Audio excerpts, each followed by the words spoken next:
어제 제가 이 프로필 촬영을 태어나서 처음으로 도전을 했어요. 그래서 밀린 숙제 하나를 좀 끝낸 느낌인데, 이 프로필 촬영하고 바디 프로필 세미로 그냥 상의만 탈의해서 컨셉으로 또 진행을 좀 했습니다.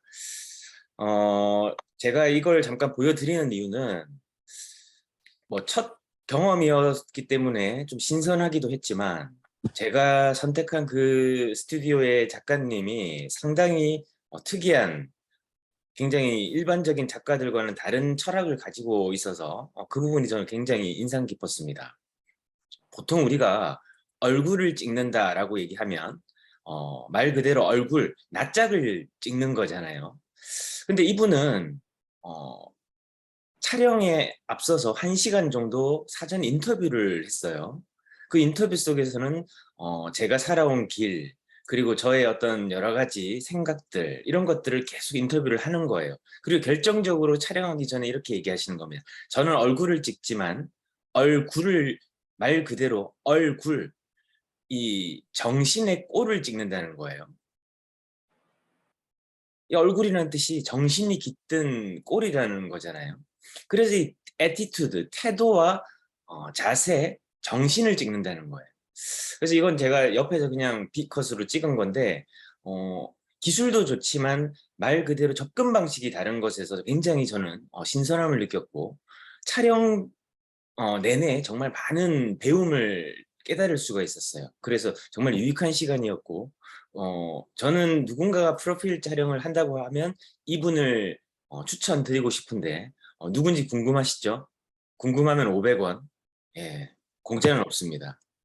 어쨌든, 본격적으로 우리가 매사 삶에서 배울 수 있다는 거 참 행복한 일인 것 같아요. 그것이 유료이든 무료이든 여러분들께서 어느 곳에서든 어떤 자리에서든 우리가 나이 불문하고 성별 불문해서 배울 수 있는 사람, 그 사람이 바로 정말 승자다라고 저는 믿고 있습니다. 이제 계속 우리가 16일차 돈에 관한 사고방식에 전한 10번째 시간을 이어가겠습니다. 우리가 세 개의 통장을 계속 공부를 하고 있고요. 두 번째 통장인 월간 지출 계좌에 대해서 계속 이어가겠습니다. 월간 지출이란 건 말 그대로 내가 평균적으로 매월 사용하는 지출의 목록과 예산이 이 통장에 들어 있어야만 내가 효과적으로 돈을 통제하면서 사용할 수 있는 힘을 기를 수 있다라고 말씀을 드렸습니다. 그래서 구체적으로 돈을 쓰고는 있는데, 그리고 이번 달에 우리 가족이 이렇게 돈을 쓸 예정인데 어떤 항목별로 돈을 쓰는가에 대해서 한번 정리해 볼 필요가 있어요.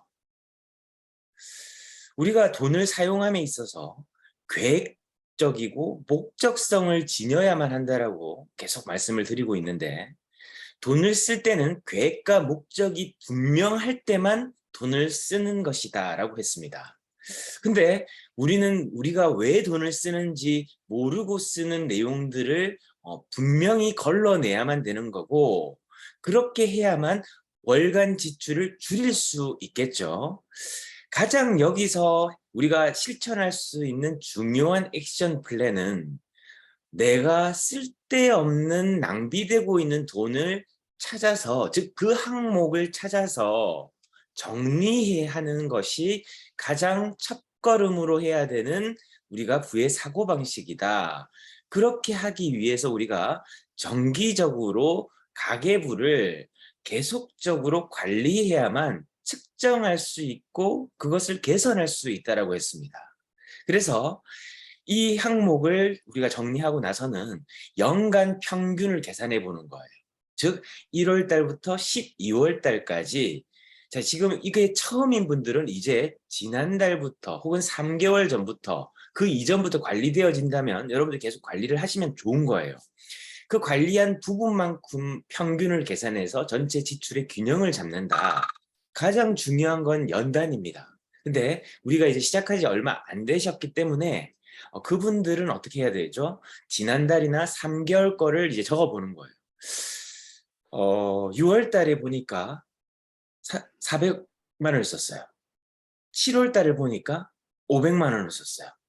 8월 달을 보니까 550만 원을 썼어요. 자, 이렇게 된다는 건 어떻게 된 겁니까? 물론 그 상황과 계획과 목적에 따라서 돈을 추가적으로 더 지출을 했을 수도 있습니다. 하지만 여기에서 변동성이 생겼다는 것은 크게 봤을 때는 신용적 측면에서는 좋지는 않은 거예요. 왜냐하면 기존의 패턴이 있단 말이에요. 이 사람의 패턴은 보통 480만 원 정도예요. 근데 450만 원을 쓰기도 했고 500만 원 쓰기도 했고 점점 이 지출이 늘어났습니다.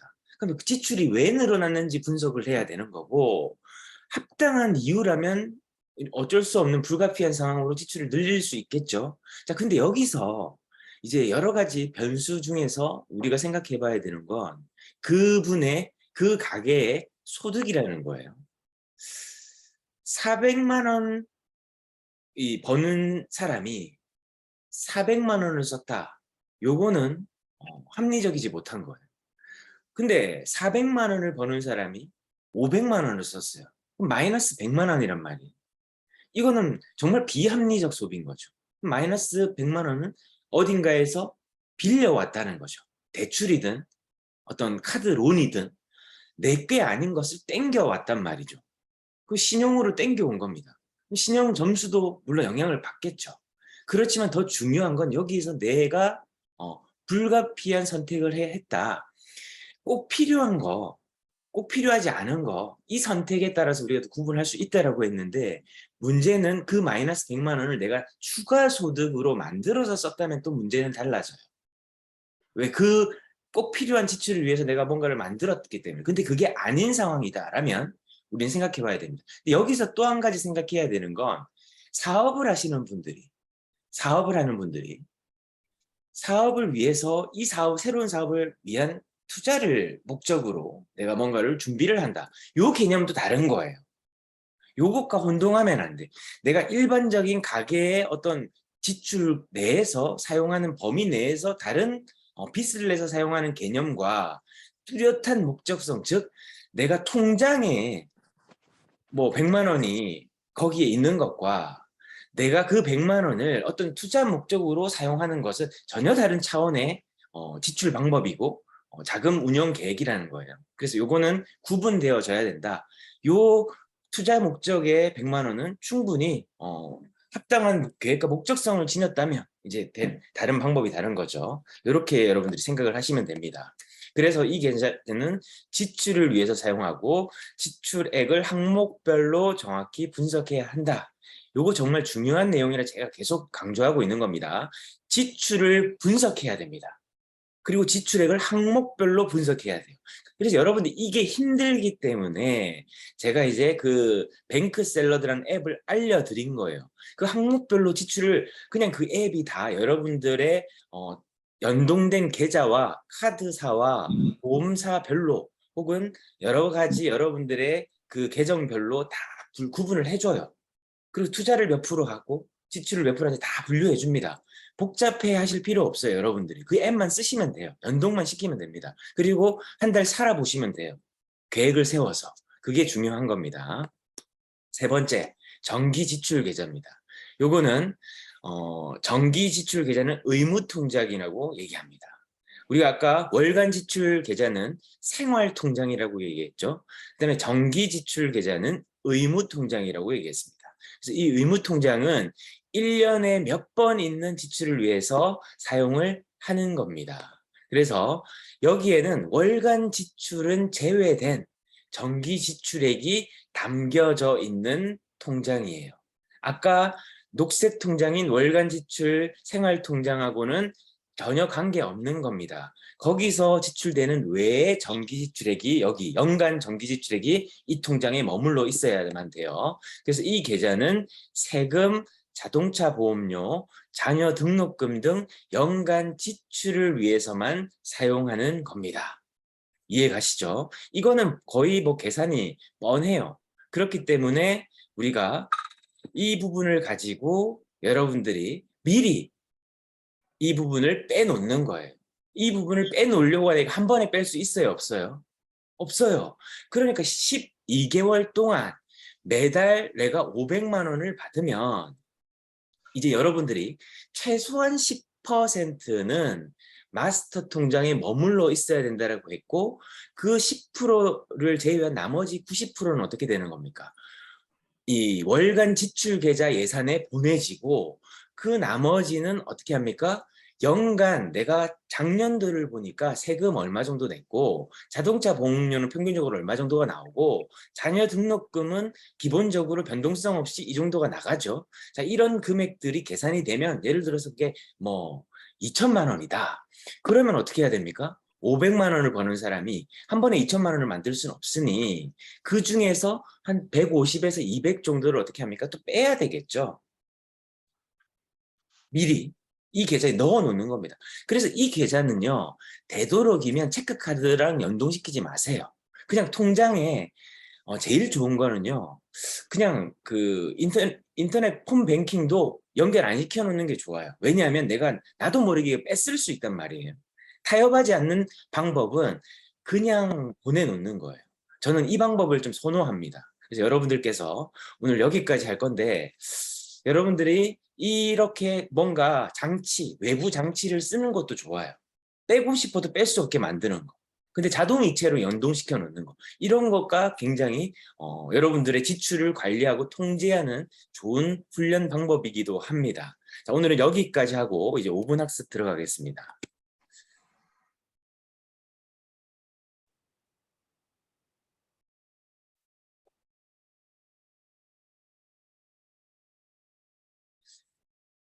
저희가 이제 그 FDA하고 관련한 이제 언론 뉴스까지 본 걸로 지난 시간을 이제 마무리를 했는데요. 자, 이제 안전성 검사의 계속적인 연장선상에서 저희가 했던 여러 가지 이제 실험들이 있는데 미국 환경보호국이라고 하는 EPA라는 이 정부 기관이 있어요. 우리가 이제 그 FDA는 식품의약품안정청이고 EPA는 미국 환경보호국이에요. 그래서 환경과 관련된 승인 검사 감독을 하는 기관이 바로 미국 환경보호국입니다. 그래서 한때 그 이제 침대라든지 이런 뭐 아파트에서 라돈이나 생활 방사능이 검출이 돼서 또 사회적으로 이슈가 되었던 적이 있습니다. 그래서 그 관련해서 우리는 FDA 검사 기준에 의해서 검사한 것처럼 미국 환경보호국 EPA 검사 기준에 의해서 라돈 및 생활 방사능 측정 이제 확인을 했고 기준치 이하로 우리가 이제 검사 결과를 또 받기도 했습니다. 이 결과도 여러분들이 좀 생각해 보시면 좋을 것 같고요. 그리고 이게 이제 조금 더 중요한데 뭐 EPA는 뭐 세계적인 미국 정부 기관이니까 더 공신력이 있습니다. 그리고 이 국내 방사능 컨설팅 전문 업체인 헤즈메 센터로부터 이제 정기 검사를 저희가 지금 좀 하고 있는데요. 라돈 및 생활 방사능 측정 확인서 기준치 이하 여기도 마찬가지입니다. 이게 해마다 이제 하는데요. 2020년 1월에 이게 어떤 검사냐면 저희가 이제 샘플을 보냅니다.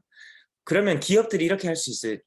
좋은 제품들만 보내지 않겠어요?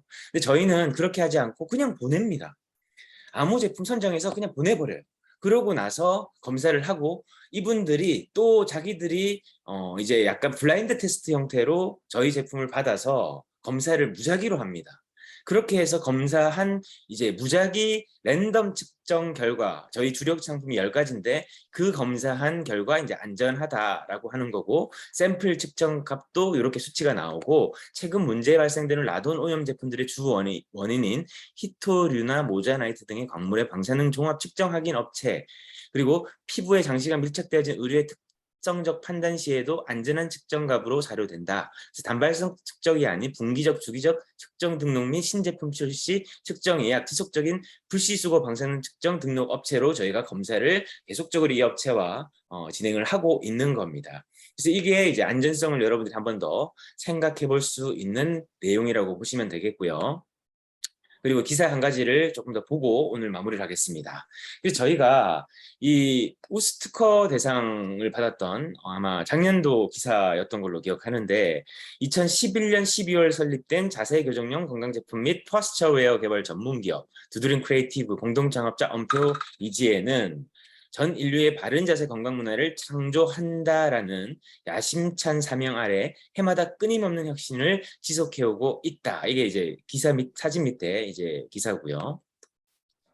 주력 제품인 닥터 코어셋은 다양한 임상을 통해 얻어낸 체계적이고 과학적인 데이터를 바탕으로 2014년 7월 척추 교정용 속옷 발명 특허와 2016년 1월 골반 교정용 속옷 발명 특허를 동시에 획득했다. 닥터 코어셋은 일상생활 속에서 착용자가 스스로 바른 자세를 형성하도록 돕는 기술을 적용, 척추 질환 및 근골격계 통증 환자들에게 큰 호응을 얻고 있다. 미스터 폴리는 2017년 3월 어깨 및 상체 자세 교정이 가능한 압박 의류 발명 특허를 획득했으며 자세 교정 기능과 스포츠 테이핑 기능을 착용자가 모두 체감할 수 있도록 겉과 속 양면 착용이 가능한 리버서블 웨어 방식으로 디자인했다. 미스터 폴리는 한국체육대학교 스포츠의과학연구소와 함께 기능성 의료용 속옷 미스터 폴리의 착용이 균형 능력, 경추 전망각, 유산소성 운동 수행력에 미치는 영향을 주제로 한 학술 논문을 발표하기도 했다. 자, 이 기사 아마 여러분들 보신 분 계실 거고 처음 들어보는 분들도 계실 겁니다. 중요한 건 이 기사들을 여러분들이 읽고 어떻게 활용하느냐가 굉장히 중요합니다.